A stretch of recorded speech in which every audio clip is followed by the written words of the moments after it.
जी कैफ 7 आज के लेक्चर का आगाज़ करते हैं। Lecture number 38। आज के लेक्चर में हम नया चैप्टर स्टार्ट करने जा रहे हैं। चैप्टर 7 रिलेट करता है मॉर्गेज एंड चार्जेस से। सबसे पहले स्टार्ट करते हैं बेसिक प्रीवियस जो चैप्टर्स हैं उनके साथ भी लिंक क्रिएट कर लेते हैं। कोई भी एक कंपनी जो पैसे इकट्ठा करना चाहती है, देखिए हर बिजनेस में पैसों की ज़रूरत तो पड़ती रहती है, तो जो फाइनेंस इकट्ठा करना चाहती है, सोर्सेज ऑफ फाइनेंस उसके 3 बड़े हैं।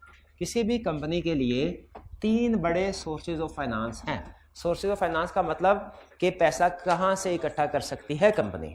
पहला सोर्स है शेयर्स को इशू किया जाए। शेयर्स जिन लोगों को इशू किया जाता है वो शेयर होल्डर या मेंबर यानी कंपनी के मालिक होते हैं। दूसरी ऑप्शन है डिबेंचर्स इशू किए जाए। डिबेंचर्स भी शेयर की तरह पीसेज ऑफ पेपर होते हैं, लेकिन ये जिन लोगों को इशू किया जाता है उन्हें शेयर होल्डर नहीं बल्कि डिबेंचर होल्डर कहते हैं, और वो कंपनी के ओनर नहीं बल्कि लेंडर बनते हैं, यानी कंपनी को कर्ज अदा करते हैं और बदले में उन्हें इंटरेस्ट मिलता है। ठीक है। डिबेंचर्स नॉर्मली जनरल पब्लिक को इशू किए जाते हैं, लेकिन कभी कभार बैंक्स को भी इशू किए जा सकते हैं। नॉर्मली जनरल पब्लिक को इशू किए जाते हैं, नॉर्मली जनरल पब्लिक को, और शेयर होल्डर्स भी नॉर्मली जनरल पब्लिक को ही इशू किए जाते हैं। कभी कभार बैंक या अदर फाइनेंशियल इंस्टीट्यूशन को भी शेयर इशू किए जा सकते हैं, क्योंकि बहरहाल बैंक्स भी जनरल पब्लिक का हिस्सा है। तीसरी ऑप्शन होती है लोन। लोन में हम कुछ पार्टी से 1-to-1 बेसिस के ऊपर एग्रीमेंट करते हैं। ठीक है। इसके शेयर्स इशू करते हुए कोई एग्रीमेंट नहीं होता उन पार्टीज के साथ, इंडिविजुअल एग्रीमेंट नहीं होता जिन पार्टी को शेयर इशू किया जाता है। डिबेंचर इशू करते हुए भी कोई इंडिविजुअल एग्रीमेंट नहीं होता, जो डिबेंचर की टर्म्स एंड कंडीशन है उसके ऊपर ही लिखी होती है। लेकिन अगर किसी भी पार्टी से आप लोन लेते हैं तो ये इंडिविजुअल 1-to-1 बेसिस पे लोन लिया जाता है, यानी आप बैंक के पास जाएंगे तो बैंक आपके साथ डिस्कशन करेगा और जो भी आपकी कुछ टर्म्स एंड कंडीशन तय करेगा, जिसमें इंटरेस्ट रेट है, रीपेमेंट कैसे होगी, सिक्योरिटी के तौर पे क्या क्या चीज़ें रिक्वाई जाएंगी, ये 1-to-1 टेबल पे बैठ के चीज़ें एग्री होती हैं। और जब एग्री हो जाएं उसके बाद एक प्रॉपर रिटर्न एग्रीमेंट होता है जिसको दोनों पार्टी साइन करती हैं, बैंक भी और कंपनी भी, दोनों की तरफ से कोई ना कोई रिप्रेजेंटेटिव होता है। तो ये लोन एग्रीमेंट तय पाता है। इस लोन एग्रीमेंट की बेस पे फिर इंटरेस्ट भी पे किया जाता है, सिक्योरिटी के तौर पे जो चीज़ें हैं वो भी बैंक को हैंड ओवर की जाती हैं, और रीपेमेंट जो है यानी प्रिंसिपल अमाउंट की रीपेमेंट इंस्टॉलमेंट वो भी उस एग्रीमेंट के तहत वापस किए जाते हैं। तो ये 3 बड़े सोर्सेज ऑफ फाइनेंस है पैसा इकट्ठा करने के लिए, शेयर्स, डिबेंचर्स और लोन। इसमें शेयर्स के बारे में तो हम पढ़ चुके हैं, हमारे जो प्रीवियस चैप्टर्स थे, 2 चैप्टर्स थे, वो शेयर कैपिटल और फिर उसके बाद शेयर होल्डर के राइट्स वगैरह, वो हमारे शेयर्स के गिर्द घूमते थे। अब जो चैप्टर हम स्टार्ट करने जा रहे हैं वो हमारा डिबेंचर और लोन के गिर्द घूमेंगे। ठीक है, यानी इस चैप्टर में हम लोन की डिस्कशन करेंगे। शेयर की डिस्कशन कर चुके हैं, ठीक है, अब लोन की डिस्कशन करेंगे, बोरोइंग की, यूं कह ले बोरोइंग की। तो बोरोइंग के 2 बड़े सोर्सेज हैं, डिबेंचर इशू करके बोरोइंग की जा सकती है और बैंक से, नॉर्मली बैंक से लोन लिया जा सकता है। लोन बैंक के अलावा और लोगों से भी लिया जा सकता है, जैसे डायरेक्टर्स भी, समटाइम्स डायरेक्टर्स भी लोन दे दिया करते हैं। ठीक है जी, रिगार्डिंग समटाइम डायरेक्टर्स भी लोन दे दिया करते हैं। तो लोन बैंक से भी मिल सकता है, डायरेक्टर से भी, या कोई मेजॉरिटी शेयर होल्डर है वो भी लोन प्रोवाइड कर सकता है। लेकिन इन दोनों में जो कॉमन चीज़ है वो ये है कि जब आप लोन लेते हैं किसी से भी या डिबेंचर इशू करते हैं, वो सोर्स ऑफ बोरोइंग हो या लोन ले वो सोर्स ऑफ बोरोइंग हो, जमानत के तौर पे कुछ चीज़ों को सिक्योरिटी के तौर पे ज़रूर लिखवाते हैं, रजिस्टर करवाते हैं। जमानत के अक्सर लोन, कुछ लोन ऐसे होते हैं जिनके अगेंस्ट में कोई सिक्योरिटी नहीं रखवाई जाती। जैसे हम अपने कोई बहुत ही करीबी जानने वाले से लोन लें तो शायद वो हमसे कोई सिक्योरिटी डिमांड ना करें, अनसिक्योर्ड लोन दे दे। लेकिन ज़्यादातर केसेस में, खास तौर पे बिजनेस के लिए जब आप लोगों से लोन लेते हैं, बैंक से लोन लेते हैं, कंपनी जाहिर है उसने छोटा मोटा लाखों का लोन थोड़ी लेना, करोड़ों का लोन लेना होगा, तो बैंक से जब लोन लेते हैं तो बैंक सिक्योरिटी के तौर पे कुछ ना कुछ चीज़ें लाजमी आपसे रिक्वायर करता है कि आप जमानत के तौर पे चीज़ें रिक्वायर। तो ये थोड़ा सा इंट्रोडक्शन था इस चैप्टर का और लिंक था इसका प्रीवियस चैप्टर्स के साथ। ये प्रीवियस चैप्टर शेयर से रिलेट करते हैं, ये भी सोर्स ऑफ फाइनेंस है। ये चैप्टर हमारा डिबेंचर्स और लोन से रिलेट कर रहा है। अच्छा, पहले कुछ बेसिक कंसेप्ट जो शायद हम पहले पढ़ चुके हैं लेकिन उनकी रिवीजन जरूरी है क्योंकि करंट चैप्टर के कंटेक्स्ट में उनकी डिस्कशन जरूरी है। Power and restriction on borrowings. Power and restriction on power, क्या कंपनी की पावर है कि वो बोरोइंग कर सकती है? भाई यस, यस। याद रखें, शेयर इशू करना चाहती है ना कंपनी, शेयर इशू, तो इसके लिए मेमोरेंडम में शेयर कैपिटल क्लास होनी चाहिए, और शेयर कैपिटल क्लास में जितना शेयर कैपिटल रजिस्टर्ड होगा कंपनी मैक्सिमम उतना शेयर इशू कर सकती है, उससे ज्यादा नहीं। लेकिन अगर डिबेंचर्स इशू करने हैं या लोन लेना है तो याद रखें डिबेंचर या लोन की कोई क्लास मेमोरेंडम आर्टिकल्स में नहीं होती। कोई भी कंपनी जितनी जरूरत पड़े, जितना फाइनेंस इकट्ठा करना चाहे डिबेंचर या लोन के जरिए से कर सकती है, कोई लिमिट नहीं है। मेमोरेंडम और आर्टिकल्स में इसका स्पेसिफिक मेंशन होना कि कंपनी लोन ले सकती है, डिबेंचर इशू कर सकती है, लाजमी नहीं है। बाय डिफॉल्ट हर कंपनी के पास पावर होती है कि वो डिबेंचर इशू कर सके, लोन ले सके। भाई पावर समझ आई? हाँ, सम टाइम ऐसा होता है कि शेयर होल्डर्स आर्टिकल्स में एक लाइन लिख देते हैं कि मैक्सिमम जो अमाउंट बारो की जा सकती है वो इतनी है, मैक्सिमम अमाउंट इतनी बारो की जा सकती है। सम टाइम डायरेक्टर लिख दे। अगर डायरेक्टर इस तरह की चीज लिख दे तो फिर इसका मतलब है कंपनी उससे ज्यादा बोरिंग नहीं कर सकती, उस अमाउंट तक ही बोरिंग कर सकती है। क्लियर हुई ये बात? अच्छा, तो हर कंपनी के पास बोरिंग पावर है, बोरो कर सकती है, लेकिन एक रिस्ट्रिक्शन भी है। रिस्ट्रिक्शन क्या है? ऐसी public company having share capital, याद आया कुछ? Public company having share capital, ये जब तक certificate of commencement of business नहीं हासिल कर लेते बोरिंग पावर एक्सरसाइज नहीं कर सकते। ठीक है, ये बोरिंग पावर एक्सरसाइज नहीं कर सकती, ये एक रिस्ट्रिक्शन है। तो ये हमने पावर्स और रिस्ट्रिक्शंस पढ़ ली जी। ठीक है, आगे चलते हैं। अब नेक्स्ट हम, चूंकि हमारी ज्यादा डिस्कशन बोरोइंग के ऊपर है, शेयर को तो हम बिल्कुल डिस्कस नहीं करेंगे। अब हम डिबेंचर्स को डिस्कस करते हैं और लोन को डिस्कस करते हैं। लोन आपको पता है हम बैंक से भी ले सकते हैं, डायरेक्टर्स वगैरह से भी ले सकते हैं, शेयर होल्डर से भी ले सकते हैं। ये लोन शॉर्ट टर्म भी हो सकते हैं, लॉन्ग टर्म भी हो सकते हैं, लेकिन नॉर्मली कोई ना कोई सिक्योरिटी जरूर रखवाई होगी। उसी तरह डिबेंचर्स है, डिबेंचर की डेफिनेशन पढ़ते हैं, क्या कहता है? डिबेंचर सिक्योरिटीज हैं। अच्छा, इसमें लफ्ज सिक्योरिटीज प्लूरल फॉर्म है, मैंने आपको प्लूरल फॉर्म में इसका क्या मीनिंग है और सिंगुलर फॉर्म में क्या मीनिंग है ये बताया हुआ। हाँ, सिक्योरिटीज जब प्लूरल फॉर्म में यूज होती है इसका मतलब है पीस ऑफ पेपर जो इशू किए जाते हैं पैसा इकट्ठा करने के लिए, यानी शेयर और डिबेंचर। शेयर और डिबेंचर का कंबाइंड नेम सिक्योरिटीज है। और सिंगुलर वर्ड सिक्योरिटी का मतलब जमानत के तौर पे चीजें रखना। इस चैप्टर में दोनों अल्फाज यूज होंगे, सिक्योरिटीज भी और लफ्ज सिक्योरिटी भी, आपने दोनों में फर्क रखना है। कहता है डिबेंचर्स क्या? डिबेंचर आज सिक्योरिटीज इशू की जाती है किस लिए? To borrow money, to raise share capital नहीं। ऐसी सिक्योरिटीज जो कि शेयर कैपिटल को रेज करने के लिए इशू की जाए वो शेयर्स कहलाते हैं। ये सिक्योरिटीज मनी बारो करने के लिए, उधार लेने के लिए इशू की जा रही हैं, ये डिबेंचर्स हैं। इनके एग्जांपल्स क्या हैं? इनके मुख्तलिफ नाम हो सकते हैं, एग्जाम में भी डिफरेंट नेम यूज कर सकता है, जैसे TFC टर्म फाइनेंस सर्टिफिकेट, इसे डिबेंचर स्टॉक भी कहा जाता है। स्टॉक मींस सिक्योरिटी, सिक्योरिटी ये अमेरिकन में टर्मिनोलॉजी में स्टॉक का मतलब इन्वेंट्री नहीं है, स्टॉक का मतलब securities. Debenture securities are other instrument of debt whether secured और नॉट। सिक्योर्ड और नॉट का मतलब क्या है? कि चाहे इन रिटर्न सिक्योरिटी दी है या नहीं दी, तो ये डिबेंचर कहलानी ऐसी। इसका मतलब ये हुआ डिबेंचर सिक्योर्ड भी हो सकते हैं, अनसिक्योर्ड भी हो सकते हैं, और लोन भी सिक्योर्ड भी हो सकता है, अनसिक्योर्ड भी हो सकता है। लेकिन नॉर्मली डिबेंचर हो या लोन हो, नॉर्मली क्या होते हैं? सिक्योर्ड। ठीक है। अच्छा, अगर सिक्योरिटी है किसी लोन या डिबेंचर के अगेंस्ट में, तो कौन बंदा ज्यादा सेफ साइड पे है? लोन लेने वाला या लोन देने वाला? लोन देने वाला ज्यादा सेफ पोजीशन में, क्योंकि अगर जिसने लोन हासिल किया वो पैसे वापस ना करे तो जिसने लोन दिया हुआ है वो उस सिक्योरिटी को बेच के पैसे रिकवर करवा सकता है। डिबेंचर के कैरेक्टरिस्टिक्स क्या है? यूजुअली डिबेंचर पे फिक्स इंटरेस्ट मिलता है, फिक्स इंटरेस्ट मिलता है डिबेंचर पे, नॉर्मली फिक्स इंटरेस्ट मिलता है। डिबेंचर में ऐसे दूसरी ऑप्शन भी होती है, डिबेंचर एक होते हैं बेस्ड ऑन इंटरेस्ट और एक होते हैं not based on interest. Debenture based on interest कौन से होते हैं? ऐसे डिबेंचर्स जिनके बदले में इंटरेस्ट मिलता है फिक्स्ड। और debenture not based on interest कौन से होते हैं?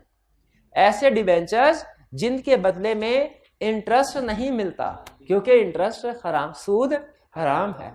अच्छा, डिबेंचर्स के बदले में इंटरेस्ट नहीं मिलता तो फिर क्या मिलता है?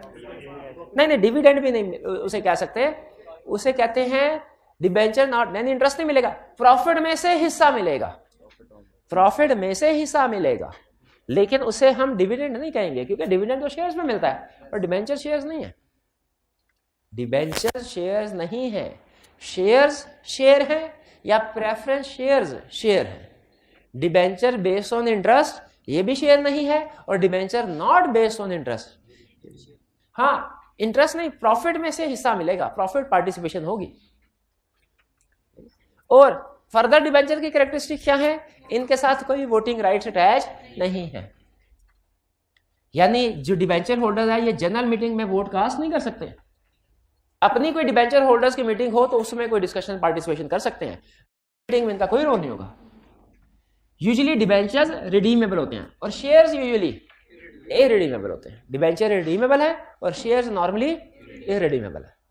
और डिबेंचर सिक्योर्ड भी हो सकते हैं, अनसिक्योर्ड भी हो सकते हैं, ये मैंने आपको बता दिया। तो अभी तक की डिस्कशन के बाद हम किस नतीजे पे पहुंचे हैं कि शेयर कैपिटल तो मेमोरेंडम में इंक्लूड होता है, जो डिबेंचर्स हैं या लोन है ये मेमोरेंडम में इंक्लूड करना लाजमी नहीं है। हर कंपनी की default power, by default power होती है कि वो लोन ले सकती है जरूरत के वक्त, जितनी अमाउंट चाहे उतना लोन ले सकते हैं डायरेक्टर्स जितनी, हाँ लेकिन अगर शेयर होल्डर्स को खतरा हो तो शेयर होल्डर क्या करते हैं, एक लिमिट लिख देते हैं आर्टिकल्स में कि डायरेक्टर मैक्सिमम इस अमाउंट तक लोन ले सकते हैं, इससे ज्यादा नहीं। अब अगर डायरेक्टर उससे ज्यादा अमाउंट से लोन लेते हैं उन्हें अल्ट्रा वाइज बोरोइंग कहा जाता है, और उनके लिए जो एक्सेस अमाउंट होगी, जितनी अमाउंट एक्सेस होगी उसके लिए डायरेक्टर पर्सनली लायबल होते हैं, ठीक है। और सोर्सेज ऑफ फाइनेंस कंपनी के लिए कितने हैं, 3, शेयर्स, डिबेंचर्स, लोन। डिबेंचर्स और लोन में कॉमन चीज क्या है कि इनमें ये interest base, normally interest base, और बदले में सिक्योरिटी रखवानी पड़ती है, सिक्योरिटी। ये जो चैप्टर अब इससे आगे चलेगा ना, सारा सिक्योरिटी के एंगल के ऊपर फोकस कर रहा होगा कि जब आपने बोरोइंग करनी है, लोन लेना है किसी बैंक से, तो बदले में सिक्योरिटी जो रखवाते हैं आप, कितनी तरह की सिक्योरिटी रखवा सकते हैं, टाइप्स ऑफ सिक्योरिटी। जो नेक्स्ट लर्निंग ऑब्जेक्टिव हम पढ़ने जा रहे हैं वो क्या है, टाइप्स ऑफ सिक्योरिटी। तो अभी तक हमने 2 कंसेप्ट स्टडी कर लिए हैं इस चैप्टर में से, लर्निंग ऑब्जेक्टिव 1 और 2। एक कंसेप्ट क्या स्टडी किया, पावर टू बोरो मनी, हर कंपनी की पावर है मनी बोरो करना चाहे कर सकते। रिस्ट्रिक्शन ऑन बोरोइंग, कंपनी पे भी रिस्ट्रिक्शन है एक, certificate of commencement of business के बगैर बोरोइंग नहीं कर सकती, और डायरेक्टर्स के भी रिस्ट्रिक्शन है कि अगर शेयर होल्डर्स ने अमाउंट मेंशन कर दिया तो वो उससे ज्यादा बोरोइंग नहीं कर सकते। और फिर हमने टाइप्स ऑफ बोरोइंग पढ़ी कि बोरोइंग कितनी टाइप्स की हो सकती है, ठीक है। जो बोरोइंग है वो 2 बड़ी टाइप्स की हो सकती है, डिबेंचर्स और लोन। अच्छा फर्ज कीजिए, अब हम एग्जांपल लेते हैं। अब एग्जाम में ज्यादातर केस स्टडी चूंकि लोन की सेट होती हैं, इसलिए मैं भी लोन की एग्जांपल लेके आगे चल रहा हूं। फर्ज कीजिए कि हमारी कंपनी, जिस कंपनी का एनालिसिस कर रहे हैं, उसे लोन चाहिए। अब आपने जहन में लोन की एग्जांपल ही लेके आगे चलना। बैंक के पास लोन लेने के लिए गए, आप बताइए क्या बैंक बगैर सिक्योरिटी के लोन दे देगा, कि सिक्योरिटी के तौर पे कुछ चीजें रखेगा, पक्की बात है। हमने बैंक से पूछा कि बताइए सिक्योरिटी के तौर पे आपको क्या चीजें चाहिए। उन्होंने कहा जी सिक्योरिटी 3 तरह की होती है। सिक्योरिटी कितनी तरह की होती है, 3 तरह की। आपको जो मुनासिब लगे आप वो सिक्योरिटी के तौर पे वो ऑप्शन सेलेक्ट कर लें। सिक्योरिटी कितनी तरह की होती है, अच्छा सिक्योरिटीज कितनी तरह की होती हैं, वो 2 तरह की, शेयर और डिबेंचर। और सिक्योरिटी 3 तरह की, कौन कौन सी, एक प्लेज, दूसरा मॉर्गेज, दूसरा मॉर्गेज कर ले, तीसरा चार्ज। क्योंकि चार्ज को थोड़ा डिटेल में डिस्कस करना है, इसे मैंने एंड पे रखा है ताकि बाकी फिर सारी डिस्कशन इस पे कर ले। तो 3 टाइप्स क्या है सिक्योरिटीज की, सॉरी सिक्योरिटी की, pledge, mortgage, charge, pledge, mortgage, charge, pledge, mortgage, charge. अच्छा अभी इन टाइप्स को अच्छे तरीके से समझ लें, क्योंकि प्रैक्टिकली जब कभी आपके बैंक के साथ डीलिंग हुई ना, तो बैंक फ्रीक्वेंटली ये टर्म्स यूज करते हैं, और आपको पता होना चाहिए कि किस सिचुएशन में आप कौन सी सिक्योरिटी ऑफर करने के काबिल हैं। सबसे पहले प्लेज। प्लेज का मतलब ये होता है, अच्छा एक चीज देखिए, इन तीनों टाइप्स ऑफ सिक्योरिटी में कॉमन चीज पता है क्या है। जब कभी हमने 2 चीजों का कंपैरिजन करना होता है ना, पहले हमें सोचना चाहिए इनमें कॉमन चीज क्या है, फिर हम देखेंगे इनमें डिफरेंट क्या है। इन तीनों में कॉमन क्या, ये बोरोइंग है, ठीक है, लोन ले बैंक से तो फिर। और सबसे अहम चीज जिसके ऊपर मैं आपकी तवज्जो दिलाना चाह रहा हूं, इन तीनों के केस में कोई ना कोई लोन एग्रीमेंट तय पाएगा पार्टी के दरमियान में। लोन एग्रीमेंट हर बोरोइंग के केस में लिखा जाता है, जिसमें टर्म्स एंड कंडीशन डिसाइड होती हैं। तो एग्रीमेंट, बोरोइंग एग्रीमेंट या लोन एग्रीमेंट याद रखिए हर केस में होगा, चाहे सिक्योरिटी के तौर पे आप प्लेज रखवा रहे हैं चीजें, चाहे मॉर्गेज, चाहे चार्ज। ये बात समझ आगे चलते हैं आप। प्लेज क्या है, टाइप ऑफ सिक्योरिटी क्या है? प्लेज में मूवेबल सिक्योरिटीज बैंक के पास रखवाई जाती है। मूवेबल सिक्योरिटीज का मतलब क्या है?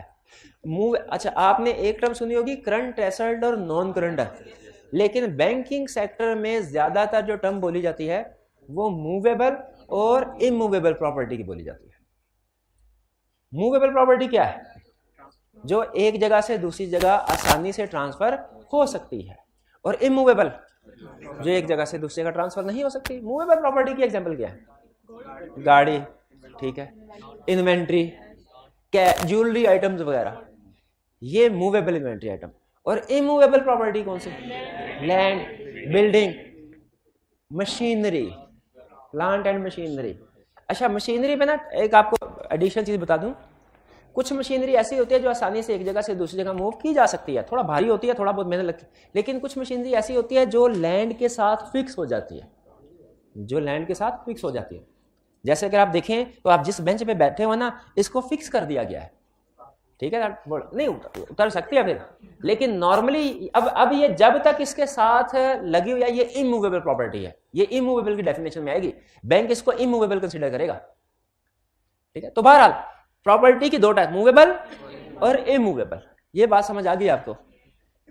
अकाउंटेंट क्या एसेट्स की क्लासिफिकेशन करता है? करंट और नॉन करंट। बैंक और लॉयर्स ये क्या क्लासिफिकेशन करते हैं? इन्होंने करंट नॉन करंट नहीं पढ़ा हुआ, उन्होंने क्या पढ़ा? मूवेबल और इमूवेबल। तो हमारी जो डिस्कशन होगी ना वो मूवेबल और इमूवेबल होगी।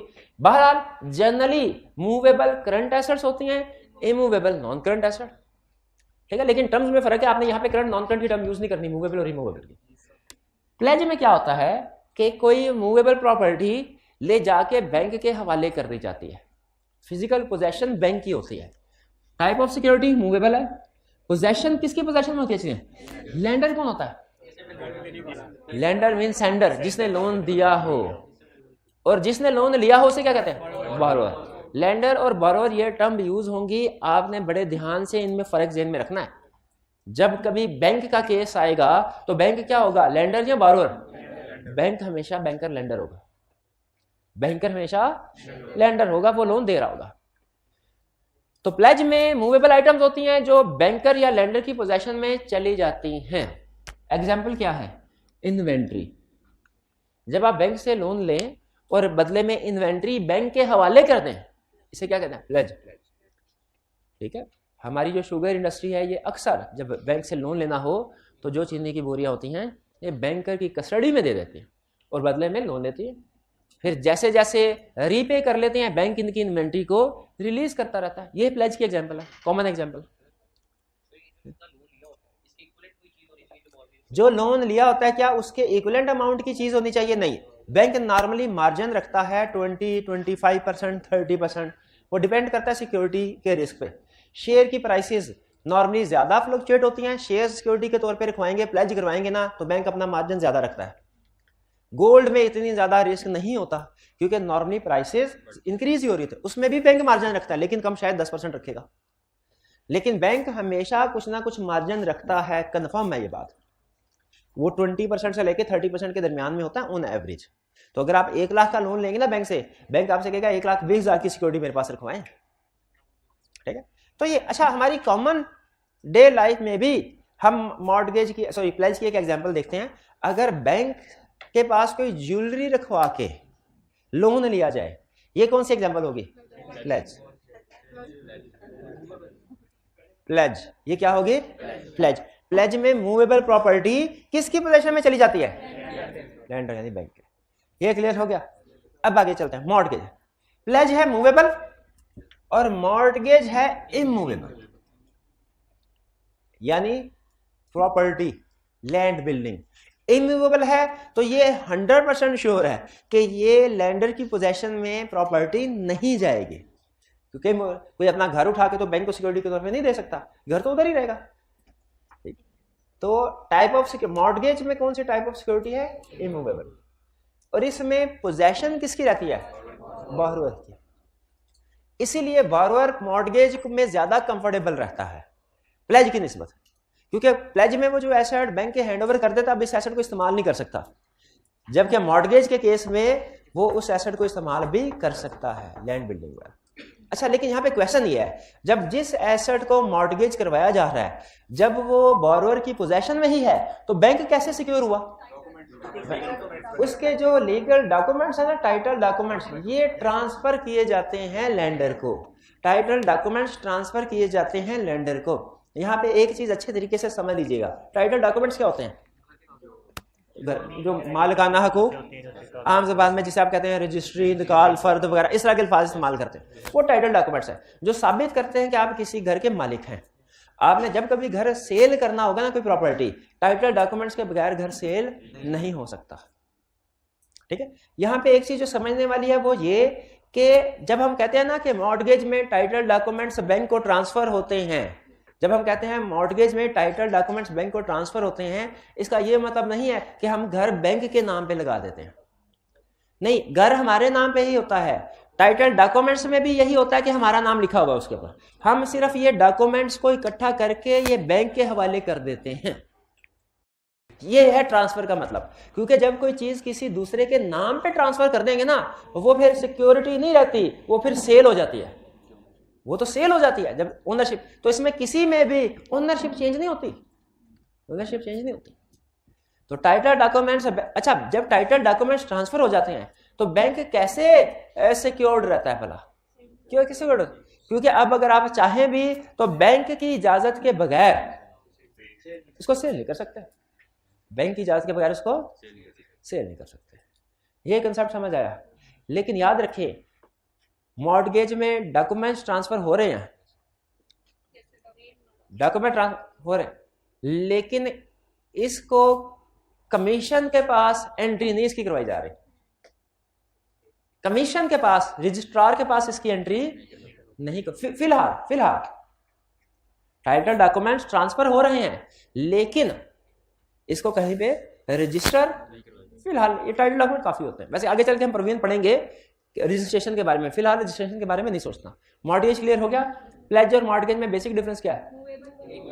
Movable, immovable.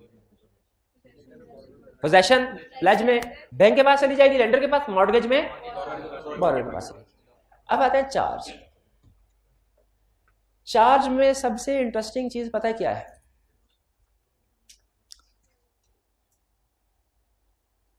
पोजेशन और टाइटल डॉक्यूमेंट्स दोनों ही नहीं बोरोअर लेंडर के पास आते। अब सोचें, फिर लेंडर कैसे सिक्योर होता है? भाई लेंडर सबसे ज्यादा सिक्योर किस पोजीशन में होता है? जब प्लेज में, उससे कम मॉर्गेज, क्योंकि मॉर्गेज में एसेट उसके पास, लेकिन तसल्ली एसेट जाता कहीं नहीं है, जाता कहीं नहीं। इसमें दोनों चीजें नहीं है चार्ज पे। तो ये सिक्योरिटी की नेचर के लिहाज से सोचे तो लगता है ये सबसे वीक सिक्योरिटी है, किसी हद तक है भी वीक सिक्योरिटी। लेकिन प्रैक्टिकली सबसे ज्यादा जो सिक्योरिटी की टाइप यूज की जाती है वो चार्ज ही है। तो क्वेश्चन यह है कि इसमें ऐसी क्या खास बात है कि जो इसमें ना पोजेशन जा रही है ना टाइटल, लेकिन फिर भी ये ज्यादा यूज की जाती है? उसकी रीजन ये है कि इसमें एससीसीपी इन्वॉल्व हो जाता है। एससीसीपी ये कहता है कि आपका जब एग्रीमेंट हो गया ना, लोन एग्रीमेंट कंपनी के साथ, तो आपने उस लोन एग्रीमेंट की रजिस्ट्रेशन मेरे पास भी करवा दें, उस लोन एग्रीमेंट की रजिस्ट्रेशन मेरे पास भी करवा दे। कमीशन के पास या रजिस्ट्रार के पास इसकी रजिस्ट्रेशन करवाने का फायदा क्या होगा?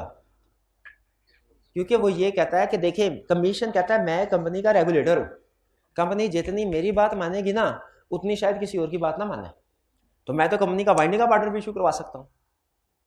इसीलिए अगर मेरे पास रजिस्ट्रेशन करवा ली तो एक तरह से समझाने के लिए कह रहा हूं, असल में ये लफ्ज या कंसेप्ट कहीं यूज नहीं हुआ लॉ में, समझाने के लिए कह रहा हूं। कमीशन कहता है एक तरह से मैं गारंटर बन जाऊंगा कि जब कभी कोई भी सेल करने की बारी आएगी तो मैं इंश्योर करूंगा कि एग्रीमेंट की खिलाफ वर्जी ना हो रही हो। और एक दूसरी, अच्छा बात पता है क्या, बैंक वाले खुद कहते हैं, बैंक वाले के पास जाए ना, सर प्लेज कर ले, कहते हैं ना, सर मॉर्गेज कर ले, कहते हैं नहीं, चार्ज पे राजी हो जाते हैं। बल्कि अब ज्यादातर जो है वो charge he type of security के तौर पे चलता है। प्लेज और मॉर्गेज समझ आ गया ना आपको? चले इसको हम अलग कर देते हैं। बैंक चार्ज को क्यों पसंद करते हैं? प्लेज में बैंक को मसला पता क्या होता है, गैस करें? सेफ तो है, ये सामान रखना पड़ेगा, कस्टडी कर। और बाज़ औक़ात कंपनी वाले आगे लड़ते हैं कि आपने हमारा सामान सही तरीके से ट्रीट नहीं किया, ये खराब हो गया, अब इसका नुकसान आप भरेंगे। हमारे चावल रखवाए थे, बारिश आई, अब वो चावल सारे गीले हो गए, किसी काम के नहीं रहे, ठीक है? या इसी तरह की दूसरी प्रोडक्ट। तो इस तरह की सिचुएशन को फिर बैंक अवॉइड करने की कोशिश करता है। मॉर्टगेज को क्यों बैंक डिस्करेज करता है? मॉर्टगेज में बारोअर एक बैंक के साथ एक तरीका वारदात लगाता है।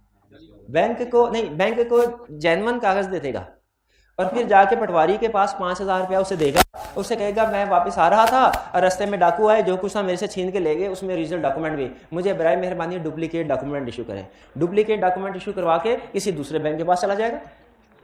तो इसमें रिस्क ज्यादा होता है। आपने अक्सर शायद प्रैक्टिकली सुना भी होगा कि एक एक सिक्योरिटी के अगेंस्ट में कई लोगों से लोन लिया हुआ है। तो बैंक इसको भी ये थोड़ा कम पसंद करते हैं। लेकिन कमीशन के पास ये रिस्क नहीं होता, क्योंकि कमीशन के पास अगर आप कभी जाए ना कभी आर्टिकल्स में, तो कमीशन के पास एक कंपनी का स्टार्ट से लेके एंड तक जितने भी उसने लोन लिए होते हैं सबका रिकॉर्ड होता है। आप उससे पूछ सकते हैं एज ऑन टुडे कंपनी की किस प्रॉपर्टी पे किस किस बैंक का चार्ज रजिस्टर है, कमीशन आपको बताएगा, रजिस्ट्रार बताता है।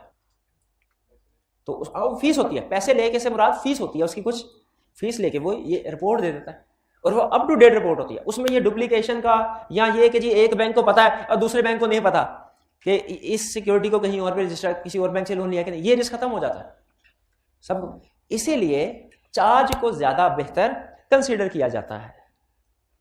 तो टाइप ऑफ सिक्योरिटी चार्ज में क्या है? Movable and immovable.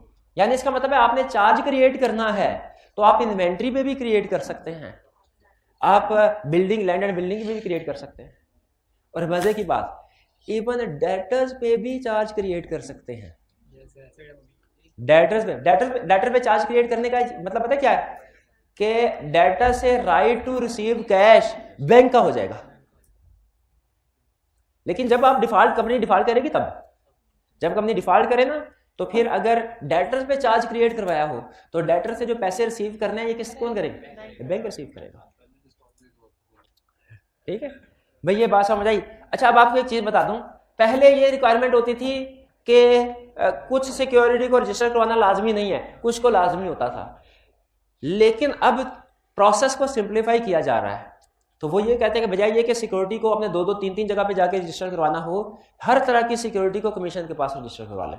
तो अब जो आज के दिन की रिक्वायरमेंट है ना, वो पता है क्या है कि चाहे प्लेज हो, चाहे चार्ज हो, चाहे मॉर्टगेज हो, हर तरह की सिक्योरिटी अगर कंपनी ले रही है, कंपनी लोन ले रही है, तो हर तरह की सिक्योरिटी को कमीशन के पास रजिस्टर करवाना लाजमी है, ताकि कोई भी इसमें कंपनी भी सिक्योर है, बैंक भी सिक्योर है, लेंडर ज्यादा सिक्योर है। उसे पता है कि इस सिक्योरिटी के अगेंस्ट मल्टीपल लोन नहीं लिए गए। चार्ज समझ आ गया क्या है? चार्ज मूवेबल और इमूवेबल दोनों प्रॉपर्टी पे होता है। इसकी पोजीशन किसके पास होगी? borrower के पास। एग्जांपल्स क्या है? Loan against receivables, loan against receivables and current assets. ठीक है, एंड करंट एसेट्स, यानी और भी करंट एसेट्स हो सकते हैं, इन्वेंट्री भी हो सकती है। तीनों में फर्क समझ आ गया? किन तीनों में? प्लेज, मॉर्टगेज और चार्ज। अब चार्ज की आगे दो टाइप्स हैं, एक है फ्लोटिंग चार्ज, एक है फिक्स चार्ज। फ्लोटिंग चार्ज और fix charge. Fix charge by nature mortgage जैसा है, लेकिन बहरहाल चले छोड़े, उसको मिक्स नहीं करते। चार्ज की दो टाइप्स हैं, कौन कौन सी? फिक्स चार्ज और फ्लोटिंग चार्ज। अच्छा, अभी मैं आपको एग्जांपल बताता हूं, आपने एग्जांपल से खुद कंसेप्ट निकालना है, क्योंकि शायद मैं इसका डिफरेंस अल्फाज में बताना चाहूं ना कि फ्लोटिंग या मैं शायद सही तरीके से ना बता सकूं। एग्जांपल क्लियर करेगी। बैंक के पास लोन लेने के लिए गए, बैंक ने कहा सिक्योरिटी के तौर पे क्या है? हमने कहा चार्ज रजिस्टर करवाएंगे आपकी फेवर में, बैंक की फेवर में। रजिस्टर किसके पास करवाएंगे? कमीशन के पास। ठीक है, और कमीशन का सब जो रजिस्ट्रार होता है उसके पास, बेसिकली रजिस्ट्रार भी कमीशन के अंडर होता है। बैंक ने कहा ठीक है, बताइए किस प्रॉपर्टी पे? हमने कहा हमारी कंपनी के जितने भी लैंड है पूरे पाकिस्तान में, जितनी भी लैंड है सब पे चार्ज क्रिएट करवाते हैं आपका। इसका मतलब क्या हुआ, अगर हम डिफॉल्ट करते हैं तो जितनी भी लैंड होगी सारी, उसमें से कोई भी लैंड सेल करके, कराची वाली भी, लाहौर वाली भी, फैसलाबाद वाली भी, बैंक अपने पैसे रिकवर करवा सकता है। ओन ऑल प्रॉपर्टी या own all land of company इन पाकिस्तान, पूरी की पूरी कैटेगरी पे चार्ज क्रिएट कर। एक ही ऑप्शन। दूसरी ऑप्शन क्या है, बैंक वाले ने कहा सिक्योरिटी क्या हो, हम उसे कहेंगे वो जो 50C फैसल टाउन में ये बिल्डिंग है, ये लैंड है, ये इसमें हम आपका चार्ज क्रिएट करवाते हैं। अब इसका मतलब क्या है कि ये सिर्फ यही एक प्रॉपर्टी पे चार्ज क्रिएट करवाया गया है। अगर हम डिफॉल्ट करते हैं, बैंक सिर्फ इसी प्रॉपर्टी को सेल करके पैसे रिकवर करवा सकता है, बाकी को नहीं करवा सकता। तो बताइए, पहले वाला जिसमें entire class of asset, entire undertaking, entire class of asset पे चार्ज क्रिएट कराया गया था, ये कौन सी टाइप है, फ्लोटिंग चार्ज। और जिसमें सिंगल प्रॉपर्टी थी, फिक्स चार्ज। स्पेसिफाई किया हुआ था हमने प्रॉपर्टी कौन सी है, किस जगह पे है, यानी फिक्स चार्ज में प्रॉपर्टी आइडेंटिफाइएबल है। कौन सी प्रॉपर्टी आइडेंटिफाइएबल है, फ्लोटिंग चार्ज में जहां पे भी जो भी है। स्पेसिफिकली फ्लोटिंग चार्ज की प्रॉपर्टी स्पेसिफिकली आइडेंटिफाइबल नहीं है। जब डिफॉल्ट हुआ तो जो प्रॉपर्टी जगह पे है वही समझी जाएगी अंडर चार्ज है। अच्छा, आप सोच के बताइए, जो कि मुझे पूरा यकीन है आप गलत बताएंगे। बैंक के पॉइंट ऑफ व्यू से फिक्स चार्ज और फ्लोटिंग चार्ज दोनों में से कौन सा ज्यादा बेहतर है, कौन सी ज्यादा पैरामाउंट इंपॉर्टेंट सिक्योरिटी? कितनों का ख्याल है फिक्स्ड, कितनों का ख्याल है फ्लोटिंग? फिक्स्ड वाले ठीक है।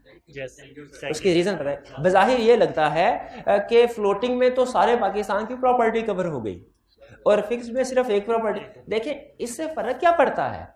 अगर आपने 100 मिलियन का लोन लिया है और 200 मिलियन की एक प्रॉपर्टी हो या 200 मिलियन की 10 प्रॉपर्टी हो, इससे क्या फर्क पड़ता है? अगर लोन 100 मिलियन का है तो 200 मिलियन की प्रॉपर्टी में भी आप उतना ही सिक्योर है, 1000 मिलियन में भी उतना सिक्योर, आपका अमाउंट तो कवर हो गई ना। अच्छा, कंसेप्ट ये नहीं है कि 100 का लोन दे के 1000 मिलियन की सिक्योरिटी रखी ना, तो जब वो डिफॉल्ट करेगा तो बेच के 1000 का 1000 पास रख लेंगे। बैंक कितना रखेगा पास? रखेगा 100। 200 मिलियन की प्रॉपर्टी में भी 100 ही रखेगा, 1000 मिलियन की प्रॉपर्टी सिक्योरिटी के तौर पे उसमें भी 100 मिलियन ही रखेगा। तो ये जरूरी है कि अमाउंट बोरोइंग से ज्यादा हो। अब ज्यादा है तो 150 भी कभी वही हिसाब है जो 1500 का है। तो नंबर ऑफ सिक्योरिटी ज्यादा होने से कोई इतना फर्क नहीं पड़ता। चले यूं समझे, थोड़ा सा बैंक ज्यादा सिक्योर फील करेगा अगर ज्यादा सिक्योर, मैं एग्री करता हूं। लेकिन एक और फर्क है, वो क्या? फ्लोटिंग चार्ज में, यानी जब हम कहते हैं ना ऑल, स्पेसिफाई नहीं करते कौन सी सिक्योरिटी, तो बारोर के पास राइट होता है, वो चाहे तो कोई प्रॉपर्टी सेल कर सकता है। जब फ्लोटिंग चार्ज होता है ना, फ्लोटिंग चार्ज को फ्लोटिंग चार्ज, फ्लोटिंग का मतलब क्या है? जो चीज तैर रही हो। कभी अगर देखें ना आप, समंदर की लहरों पर कोई चीज तैर रही हो, वो कभी अप कभी डाउन, कभी अप कभी डाउन, कभी ऐसे चलती है। तो फ्लोटिंग चार्ज का भी यही मतलब। जब आप कह देते हैं ना ऑल प्रॉपर्टी, तो आप जब चाहे, अब मुझे ये बताइए, आपने कॉन्ट्रैक्ट में लिखवा दिया all property, all land and building of company in Pakistan, agreement हो गया। सोच के बताना है, एग्रीमेंट होने के बाद आपने एक नई प्रॉपर्टी खरीदी, इस प्रॉपर्टी पे चार्ज क्रिएट हुआ कि नहीं हुआ? फ्लोटिंग है तो ये ऑटोमेटिकली अंडर चार्ज आ गई, क्योंकि आपने चार्ज में क्या लिखा था? All property. और अगर फिक्स है तो फिर नहीं आई। इसी तरीके से अगर फ्लोटिंग चार्ज में जो नई प्रॉपर्टी खरीदेंगे वो ऑटोमेटिकली अंडर चार्ज आ जाएगी, तो फ्लोटिंग चार्ज में जो प्रॉपर्टी बेचेंगे वो ऑटोमेटिकली चार्ज से निकल भी जाएगी, ऑटोमेटिकली चार्ज से निकल। तो फ्लोटिंग चार्ज में जो सिक्योर्ड अमाउंट होती है ना, जो सिक्योरिटी की वैल्यू, वो कभी इंक्रीज हो रही होती है। अगर प्रॉपर्टीज खरीदते जाएं तो इंक्रीज होती जाएगी और बेचते जाएं डिक्रीज होती है, कभी इंक्रीज कभी डिक्रीज, कभी इंक्रीज कभी डिक्रीज। और बैंक कहाँ, कभी खुशी कभी गम। तो बैंक को इंक्रीज पे इतनी खुशी नहीं होती, डिक्रीज पे जितना ज्यादा गम होता है। इसीलिए बैंक जो फ्लोटिंग चार्ज है इसको एक गुड सिक्योरिटी नहीं समझते, फिक्स चार्ज को गुड, क्योंकि फिक्स चार्ज वाली चीज को आप बैंक की इजाजत के बगैर नहीं बेच सकते। फ्लोटिंग चार्ज वाली चीजों को बैंक की इजाजत के बगैर आप बेच सकते हैं, फिक्स को नहीं बेच सकते। फ्लोटिंग चार्ज में नई चीज खरीदेंगे ऑटोमेटिकली अंडर चार्ज आ गई, और जो चीज बेचेंगे वो ऑटोमेटिकली चार्ज से निकल गई। लेकिन फिक्स चार्ज में आप किसी चीज को बेचना चाहते हैं जिसमें फिक्स चार्ज क्रिएट किया हुआ है, जब तक बैंक की इजाजत नहीं लेंगे बेच नहीं सकते, कमीशन नहीं बेचने देगा आपको। भाई फिक्स और फ्लोटिंग में समझ आया फर्क? फिक्स पे क्या कह रहा है? ऑन स्पेसिफिक आइडेंटिफाइबल एसेट, यानी प्रॉपर्टी है तो बताना पड़ेगा किस शहर में है, किस इलाके में है, कितना एरिया है इसका। और फ्लोटिंग क्या होता है? On entire class of asset, या इसको अंडरटेकिंग भी कहते हैं, ग्रुप ऑफ एसेट। याद है अंडरटेकिंग का टर्म हमने पहले पढ़ी है। स्पेसिफिक आइडेंटिफाइबल एसेट और क्लास ऑफ एसेट, समझ आ गई फर्क? दूसरा फिक्स प्रेजेंट एसेट भी है, जबकि floating present plus future. Future asset से क्या मुराद है? जो नया एसेट खरीदेंगे वो भी अंडर चार्ज ऑटोमेटिकली आ जाएगा। इसमें नया एसेट ऑटोमेटिकली अंडर चार्ज नहीं आएगा क्योंकि आपने सिक्योरिटी पे लिखवाया होगा, आइडेंटिफाइबल है। Company can not dispose, fix charge में जो प्रॉपर्टी है कंपनी अगर चाहे तो उसको डिस्पोज नहीं कर सकती, लेकिन फ्लोटिंग चार्ज में कंपनी डिस्पोज कर सकती है, ठीक है। और new asset automatically under charge आ जाएंगे। चूंकि बैंक को भी ये रिस्क होता है कि यार ये ना हो मैं फ्लोटिंग चार्ज रजिस्टर करवाऊं और कंपनी सारे एसेट ही बेच दे, तो बैंक एहतियातन एक एग्रीमेंट में लाइन ऐड करवा देता है कि आप फ्लोटिंग चार्ज के एसेट जब चाहें बेच सकते हैं, खरीद सकते हैं, कोई प्रॉब्लम नहीं हमें, लेकिन आपकी जिम्मेदारी है कि आपने इंश्योर करना है किसी भी पॉइंट ऑफ टाइम पे ये एसेट 120 मिलियन से कम के ना हो, यह आपकी जिम्मेदारी होगी। और अगर 120, क्योंकि बैंक इजाजत भी दे रहा है, कम ज्यादा होता रहे प्रॉब्लम नहीं, लेकिन कह रहा है मिनिमम इतने हो, इससे कम ना हो, वरना आपको पेनल्टी पे करनी पड़ेगी। और लास्ट कंसेप्ट प्रायोरिटी, अगर कंपनी वाइंड अप होती है, वाइंड अप होते में आपको पता है जब कंपनी वाइंड अप होती है तो उसके एसेट्स को बेच के लोन को रीपे किया जाता है, लोन को रीपे किया जाता है। अच्छा मुझे बताइए, मैं आपको 3-4 तरह के लोन बताता हूं। एक आपने बताना है सबसे पहले कौन सा लोन पे होगा, फिर कौन सा। एक अनसिक्योर्ड लोन, दूसरा secured loan through fixed charge, तीसरा secured loan through floating charge. सबसे पहले पेमेंट किसकी होगी? फिक्स चार्ज की। जो पहला सिक्योरिटी पे राइड होता है वो फिक्स चार्ज वाले का, उसको पेमेंट हो जाएगी सारी, फिर जो पैसे बचेंगे फ्लोटिंग चार्ज वालों को जाएंगे, और फिर जो पैसे बचेंगे अनसिक्योर्ड। लाइक टर्म यूज कहता है हम ये नहीं कहते कि अनसिक्योर्ड पेएबल नहीं है, अनसिक्योर्ड लायबिलिटी है कंपनी की, पेएबल है, लेकिन इनकी बारी बाद में आएगी, इनकी बारी बाद में आएगी। एक आई के आपने सीफैप लेवल की केस स्टडी थी, उसमें एक क्वेश्चन पूछा था, उसने कहा एक कंपनी ने बैंक से लोन लिया और फ्लोटिंग चार्ज एग्रीमेंट में तय पाया कि फ्लोटिंग चार्ज रजिस्टर करवाया जाएगा कमीशन के पास, लेकिन अनफॉर्चुनेटली फ्लोटिंग चार्ज कमीशन के पास से रजिस्टर करवाना भूल गए, लॉयर भूल गया, कंपनी ने भी फॉलोअप नहीं किया, बैंक ने भी फॉलोअप नहीं किया, कंपनी डिफॉल्ट कर गई। अब बताइए इस बैंक को पेमेंट होगी कि नहीं? इसका जवाब था पेमेंट होगी, लेकिन पहले सिक्योर डेट पेमेंट होंगे, उसके बाद कुछ समझ आई भैया? अभी तक जितनी डिस्कशन हुई सारी समझ आ गई? अगर सारी समझ आ गई तो एक और कंसेप्ट प्रैक्टिकल पॉइंट है, अगर आप कहें तो समझा दूं। जिस तरह फिक्स और फ्लोटिंग चार्ज में प्रायोरिटी किसको दी जाती है वाइंडिंग अप में, उसी तरह ना फर्दर प्रायोरिटीज भी होती है। फ्लोटिंग चार्ज के अंदर भी कुछ प्रायोरिटी है। एक चार्ज रजिस्टर हुआ 10 अप्रैल को, दूसरा चार्ज रजिस्टर हुआ 20 अप्रैल को। पहले पेमेंट किसको? 10 अप्रैल। दूसरी पेमेंट इस पे भी आई केस स्टडी सुनने। फिर उसने कहा लोन दिया गया 10 अप्रैल को, एक लोन दिया गया 10 अप्रैल को, एक लोन दिया गया 10 मई को। पहले कमीशन के पास रजिस्टर हो गया 10 मई वाला, बाद में रजिस्टर हुआ 10 अप्रैल वाला। कंपनी वाइंड अप हुई, पहले कौन सा लोन रिपे होगा? 10 मई वाला।